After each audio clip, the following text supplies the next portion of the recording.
Good evening, ladies and gentlemen.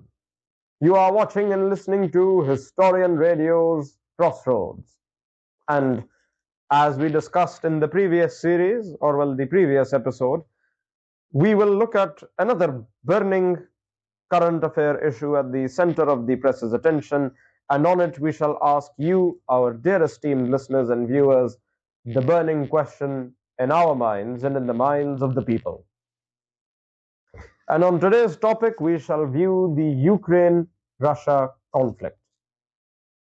It is fascinating to view this conflict for its roots date not just back to the 1990s when the Soviet Union had collapsed, but all the way back to the early days of the formation of the Soviet Union, perhaps even as far back as the formation of the Great Kievan Rus.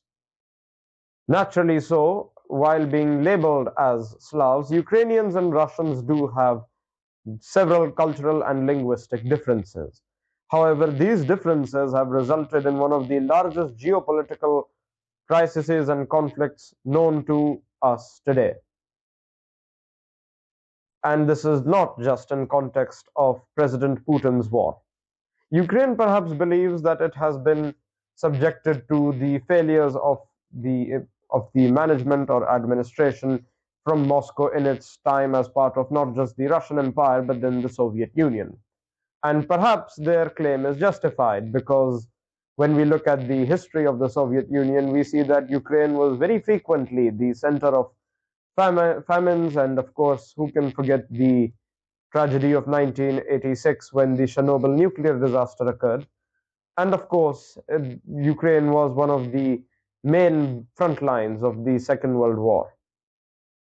And so, because of such tensions and differences and conflicts in the past, Ukrainians and Russians seldom get along.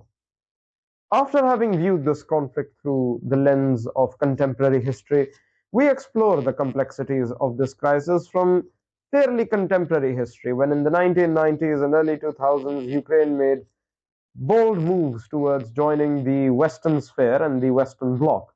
And in such, it, to Moscow's eyes, came as a threat from the Ukrainians, not just a threat to generally the safety of Russia, but specifically so to the interests of Russia in Eastern Europe and its protection of its own front lines. Fearing that Ukraine would be a NATO base, Moscow was not pleased with Ukraine's warm relations with the West, perhaps justifiably so. However, this in no way means that war is a justifiable term of foreign policy, and Historian Radio condemns any war and any unnecessary loss of life for a futile and fruitless cause of global politics and domination. Each of our content is focused entirely on education. And so while we analyze the Russo-Ukraine conflict and ties, we ask you, our dear esteemed listeners and viewers, where do you stand on the Russo-Ukraine war, and do you think that this conflict shall soon come to an end? We are seeing President Trump's latest administration taking a bold stance by first inviting President Putin to the Alaska meetings, where they did argue that some platform had been made towards a peaceful resolution of the Ukraine conflict. So do you, our dear esteemed viewers and listeners, believe that the Russo-Ukrainian conflict shall soon come to an end, or will it unfortunately continue? Please let us know in the comment section down below. You are watching and listening to Historian Radio's Crossroads. Stay tuned for another episode and another burning question. That was it for today. Good night.